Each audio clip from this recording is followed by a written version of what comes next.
सुंदर कहा है महाराज। नवमी तिथि अधिक मास की, चाहे शुक्ल पक्ष की नवमी हो चाहे कृष्ण पक्ष की नवमी हो, जिस व्यक्ति को बहुत ज्यादा बीमारी रहती हो, शरीर में बहुत कष्ट हो, टेबलेट खा खा कर जिंदगी निकल रही हो, बीमारी डॉक्टर का पीछा ही नहीं छूट रहा हो, तो शिव महापुराण, विष्णु पुराण और स्कंद पुराण में जो पुरुषोत्तम कथा का वर्णन किया गया है, एक आटे का दिया, उसमें 4 बत्ती, आटे के दिए में 4 बत्ती रखें, तिल्ली का तेल डाल लें, थोड़ा सा उसमें सरसों का तेल डाल लें। महाराज, घर के बाहर अर्थात घर के अंदर के बाहर जो चौखट होती, चौखट से थोड़ा सा बाहर, बिल्कुल चौखट पे नहीं बैठना, थोड़ा सा बाहर, नवमी तिथि के दिन शाम के 6 से 6:30 के बीच में 21 बार जो व्यक्ति बीमार रहता है उसके सिर से नीचे की ओर श्री नरसिंह भगवान का स्मरण कर कर, जिस अधिक मास में जिस तिथि को उतारा कर रहे हो उस तिथि का नाम लेकर, जो व्यक्ति का उतारा कर रहे हो उसका नाम और गोत्र लेकर 21 बार जो उतार कर उस दिए को घर के ही चौखट पर रख देता है, उस व्यक्ति की बीमारी छूट जाती है महाराज। वो रोगीला नहीं रहता, रोग से ग्रस्त नहीं रहता, दवाई गोली उसकी छूटती है। कभी ये डॉक्टर को दिखा लो, कभी वो डॉक्टर को दिखा लो, कभी यहां दिखाओ, कभी वहां दिखाओ, उससे छुटकारा मिलता है। नवमी तिथि चाहे शुक्ल पक्ष की हो चाहे कृष्ण पक्ष की हो, किसी भी नवमी,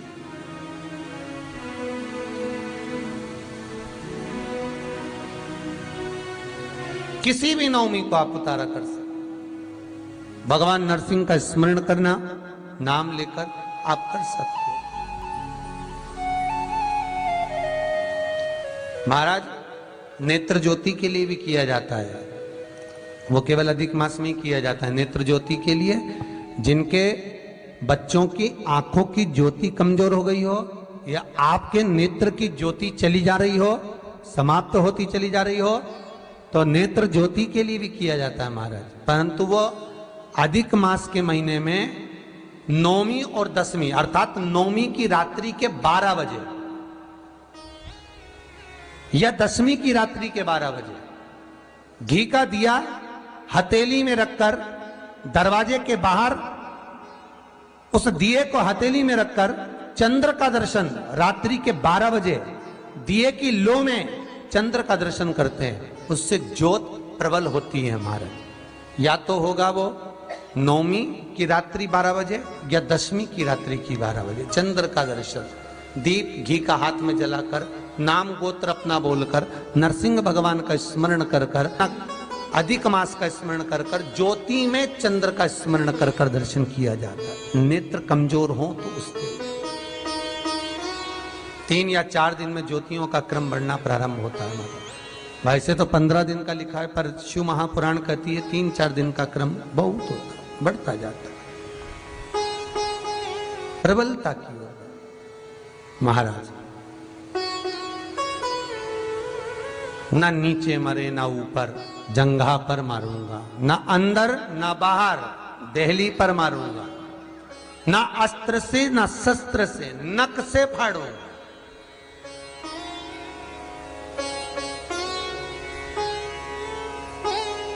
अभी अभी अधिक मास चल रहा है, अधिक मास के महीने में चौखट पर कभी नहीं बैठना, पूर्ण अधिक मास। घर के बाहर बैठो या अंदर बैठो, पर जो चौखट होती है दरवाजे की, उस चौखट पर नहीं बैठना। क्यों? शिव महापुराण की कथा कहती है जो अधिक मास के महीने में चौखट पर भूल कर भी बैठ जाते हैं, उनके शरीर में बीमारी बनी रहती है। चाहे वो 50 डॉक्टर बदल लें, चाहे वो 50 जगह पर जाकर दिखा लें, चाहे कितनी भी आभूषण, मोती, रतन, माणिक बदल बदल कर पहन लें, तो भी उसके शरीर में कष्ट रहेगा ही। अगर अधिक मास के महीने में, अधिक मास में अगर कोई देहली पर बैठता है तो उसके जीवन में कष्ट रहेगा ही। ना नक से, हिंदू धर्म में शास्त्र प्रमाणित कहता है महाराज, तुलसी का दल, बेलपत्र, दुर्वा, शमी का पत्र अगर नख से तोड़ दिया जाए तो भगवान को समर्पित नहीं होता। बहुत ध्यान देना, पुरुषोत्तम मास की कथा सुन रहे हो आप, अधिक मास की कथा। भगवान नरसिंह ने हिरण्यकशिपु को नख से फाड़ा था, नख से। वैसे तो शास्त्र प्रमाण कहता है, विष्णु पुराण में तो ये लिखा हुआ है कि अधिक मास के महीने में नख से काटी हुई कोई अगर फूल की पत्ती भी है और उसको नख से काट दिया गया है तो वो समर्पित नहीं होगी। तुलसी का दल नख से काट दिया गया है, वो समर्पित नहीं होगा। दुर्वा नख से तोड़ दी गई है, समर्पित नहीं होगी। शमी पत्र नख से तोड़ दिया है, समर्पित नहीं होगा। पुष्प नख से तोड़ दिया है, समर्पित नहीं होगा। भगवान को समर्पित नहीं हो सकता। अश्विन अधिक मास हो चाहे कोई सा भी अधिक मास हो, विष्णु पुराण कहती है। पर शिव महापुराण तो यहां तक कहती है कि कोई से भी महीने में, कोई सी भी घड़ी में, कोई से भी पल में अगर आपने नख से कोई सामग्री तोड़कर भगवान को समर्पित करी है, भगवान उसको स्वीकार नहीं करता, स्वीकार नहीं करेगा।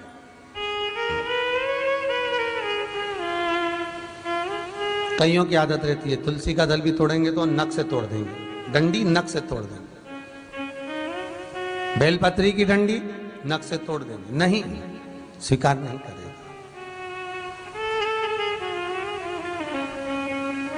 ना नीचे मरे ना ऊपर, ना अंदर मरे ना बाहर, ना अस्त्र से ना शस्त्र से, नख से फाड़ा। ना दिन में ना रात में, शाम का समय,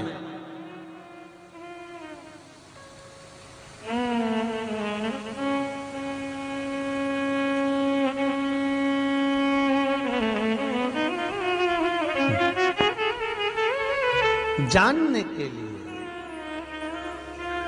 भगवान हनुमान जी महाराज लंका में जब प्रवेश करे थे तो हनुमान जी इतने बड़े विद्वान हैं, विद्यावान गुणी अति चातुर, इतने विद्वान श्री हनुमान जी महाराज किसी के घर में, नगर में प्रवेश कर रहे हैं, वो भी रात्रि को, शाम के समय।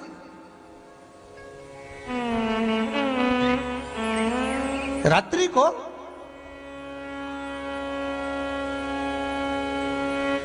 तो कोई पूछे कि हनुमान जी महाराज इतने विद्वान, विद्यावान, गुणी अति चातुर, राम काज करिबे को आतुर, तो भगवान के चरणार विंद का अनुमोदन करने वाले श्री हनुमान जी हैं, जो विद्या के निपुण हैं, विद्या में प्रबल हैं, विद्या के आनंद सुख को जानने वाले हैं। उनको सूर्य नारायण भगवान ने कितना ज्ञान दिया होगा कि रात्रि के समय, शाम के समय किसी के घर की देहली पर, दरवाजे पर नहीं जाना चाहिए। फिर हनुमान लंका में क्यों गए? कितना सुंदर कहा है, सूर्य अस्त के समय घर की बहू, बेटी, घर के गऊ, घर की गाय भी, यहां तक कहते दूध भी, लक्ष्मी भी शाम के समय किसी को ना दीजिए। बहू बेटी भी किसी के यहां शाम के समय ना जाए। हमारे घर की लक्ष्मी हमारे घर में रहे।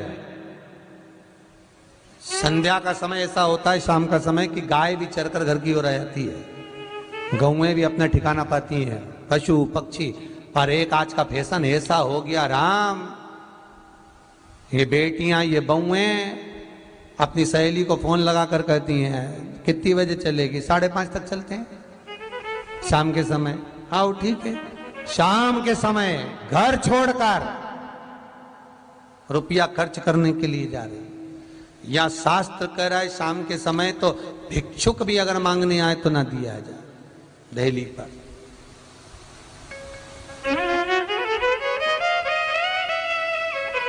घर की लक्ष्मी, घर की बेटियां, घर की बहुएं घर में स्थिर हो,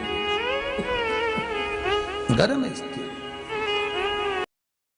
दो जो पत्तियां हैं, इन पत्तियों के ऊपर एक एक शमी पत्र, और लाल चंदन ये रखकर कितना भी रोगीला व्यक्ति हो, रोग से ग्रसित व्यक्ति हो, जिंदगी में कितना ही दुख पड़ रहा हो, बेलपत्र की ये दोनों पत्ती जिसके ऊपर शमी पत्र रखकर, लाल चंदन रखकर श्री हनुमान जी महाराज और हनुमान जी महाराज के तीसरे नंबर के भाई श्री गतिमान जी, नीचे के क्रम में आते हैं श्री गतिमान जी। उन गतिमान जी और हनुमान जी का नाम लेकर जो शिवलिंग के ऊपर समर्पित कर देता है, रोग का निवारण होता ही। विवाह शादी में देरी हो रही हो, या कोई नया कार्य चालू कर रहे हो उसमें देरी हो रही हो, या कोई सर्विस के लिए नौकरी के लिए जा रहे हो और वो कार्य नहीं हो रहा हो, तो एक धतूरा, केवल एक धतूरा, उस धतूरे को फोड़कर उसके अंदर का फल निकालकर उस फल को शिवलिंग पर चढ़ाकर एक लोटा जल शंकर भगवान को समर्पित कर दिन होना चाहिए मंगलवार। कौन सा दिन होना चाहिए? जम के बोलो जरा, मंगलवार। और आज भी नियम है हमारा, जिसकी फैक्ट्री नहीं चलती हो, प्रॉपर्टी की आप खरीदारी बेचादारी करते हो, प्रॉपर्टी से जुड़ा हुआ काम करते हो, या लोहे से जुड़ा हुआ करते हो, या फैक्ट्री आदि का कर्म करते हो, कोई मैन्युफैक्चरिंग करते हो, वो नहीं चल रहा, तो हनुमान जी के उल्टे पांव का सिंदूर लीजिए और हनुमान जी के दूसरे नंबर के भाई गतिमान का नाम लीजिए। किसका नाम लेना है? गतिमान।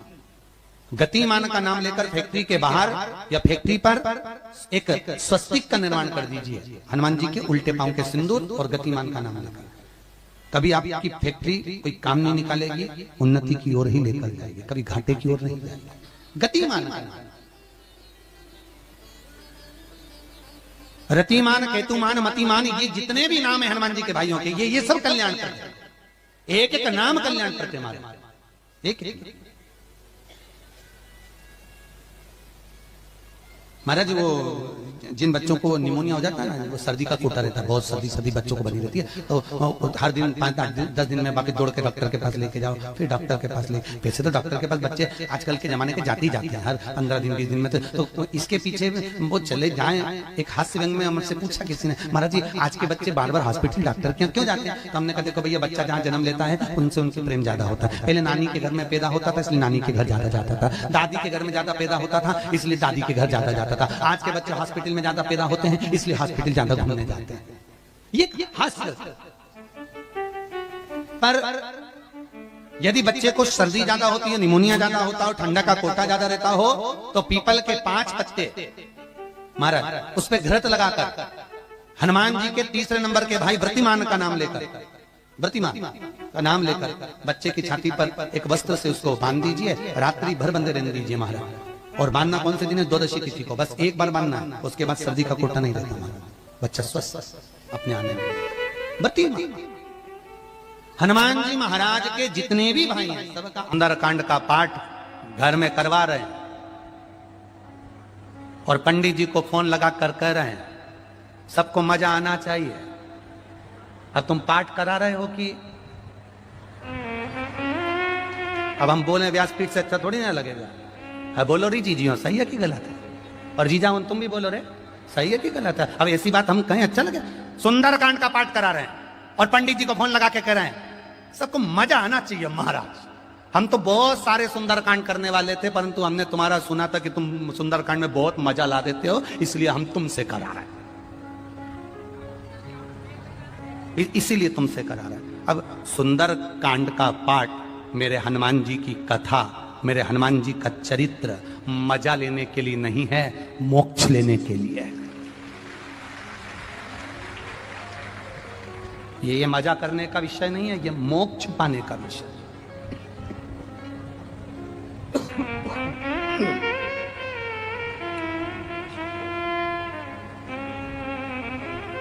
जितने लोग सुंदरकांड में आकर बैठते हैं उन्हें चौपाई से कोई मतलब नहीं होता, उन्हें तो बस महाराज ने भजन गाया और इन्होंने नाचना प्रारंभ करा। जिस सुंदरकांड में लोग ज्यादा नाच लें, समझ लो वो सुंदरकांड सफल हो गया। नहीं, शिव महापुराण की कथा कहती है भगवान शंकर का एक अंश अवतार है मेरे श्री हनुमान जी महाराज। जब आप हनुमान जी के नाम का उच्चारण करें, जब आप हनुमान जी के नाम की भक्ति करें, तब जैसे हनुमान के हृदय में राम निरंतर दौड़ते रहते हैं, उस समय पर आपके भीतर राम नाम दौड़ना चाहिए, तो समझो कि हनुमान की भक्ति प्राप्त होगी। तो समझो कि हनुमान जी की भक्ति प्राप्त होगी। एंजॉय के लिए नहीं, मजे के लिए नहीं, भक्ति के लिए। कल आपको कथा में कहा था, भीड़ बढ़ाने के लिए शिव पुराण में मत आना, कल भी कथा में कहा था और आज भी कराएं। भीड़ बढ़ाने के लिए शिव महापुराण में आने की जरूरत नहीं है। जिसको भीड़ बढ़ाने का शौक हो वहां चले जाओ। भीड़ बढ़ाने के लिए कभी शिव पुराण में मत आना, शिव पुराण में आओ तो भक्ति बढ़ाने के लिए आना कि मुझे शंकर का गुणगान करना है, मुझे भजन करना है, मुझे एक लोटा जल देवादिदेव महादेव को चढ़ाना है, मुझे शिव तत्व को प्राप्त करना है, मुझे शंकर का गुणगान करना है। मैं शिव पुराण से सीख कर जाऊंगी तो एकांतेश्वर महादेव को अगर कुछ नहीं चढ़ाऊंगी, 5 पेड़ की पत्ती तोड़कर चढ़ा दूंगी तो मेरा एकांतेश्वर राजी हो जाएगा। यह सीखना है हम। और मेरा विश्वास कहता है, जितने लोग आस्था चैनल पर कथा सुन रहे हैं, जितने फेसबुक यूट्यूब पर कथा सुन रहे हैं, और जितने छत्तीसगढ़ की इस भिलाई की, इस पाटनगर की पावन भूमि पर कथा सुन रहे हैं, ये मेरा विश्वास कहता है, जिन्होंने एकांतेश्वर महादेव की कथा को सुना है, कभी एकांत में शिवलिंग मिल गया ना, तो ये मेरा विश्वास कहता है कि वो पेड़ की पत्ती तोड़कर जरूर चढ़ा कर आएगा, क्योंकि एकांतेश्वर से मुलाकात है। कथा में जाओ तो कुछ सीख कर जाओ, कुछ प्राप्त कर कर जाओ। तो मालूम पड़ा कथा में से गए और जैसे कि जैसे ही पहुंच गए लंका में गए, चारों तरफ उन्होंने लंका में देखा, जहां देखो वहां सुर नजर आ रहे थे, जहां देखो वहां राक्षस नजर आ रहे थे, जहां देखो वहां केवल योद्धा नजर आ रहे थे, जहां देखो वहां पर सब असुर ही असुर दिख रहे थे। पर हनुमान जी की दृष्टि अच्छी थी। उन्होंने कहा हलवाई ने पूरा पर्चा लिखा है पर तुलसी का दल नहीं लिखा, तुलसी का दल मुझे ले जाना पड़ेगा। तो हनुमान जी ने पूरी लंका में सबसे पहले तुलसी का दल ही ढूंढा, विभीषण का घर ढूंढा, विभीषण का घर ढूंढा उन्होंने सबसे पहले, तुलसी का दल ढूंढा उन्होंने सबसे पहले। और वो तुलसी के दल को उन्होंने जब देखा तो वो तुलसी के दल को देखकर समझ गए कि इस पूरे लंका में कोई एक है जो भगवत भजन करने वाला है। फिर क्या देखा हनुमान जी ने कि विभीषण की धर्म पत्नी शर्मा दिया लेकर आई है और तुलसी के क्यारे में लगा रही है।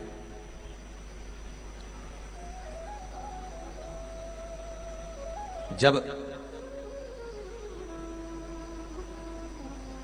विभीषण की धर्मपत्नी शर्मा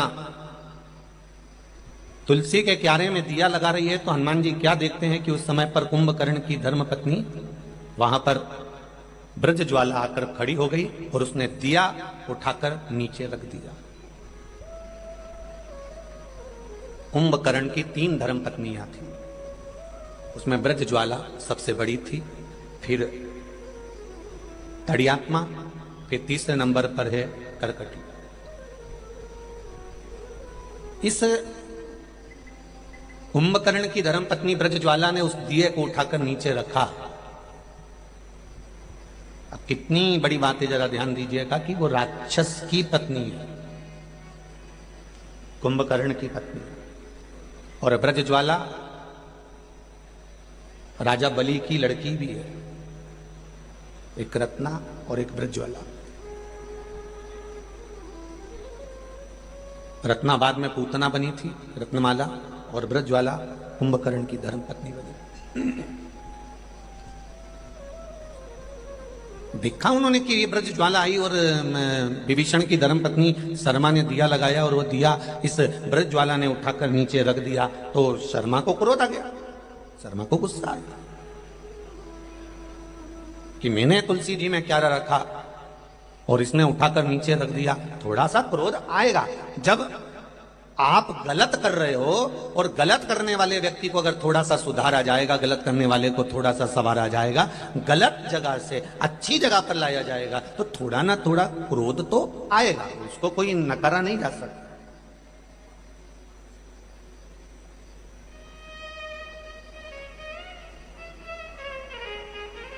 आपकी होए चाहे हमारी होए, प्रत्येक मनुष्य के जिंदगी की शुरुआत, प्रत्येक मनुष्य के जिंदगी की शुरुआत रोने से होती है। कैसे होती है? बोलो बोलो, जम के बोलो जरा। रोने से।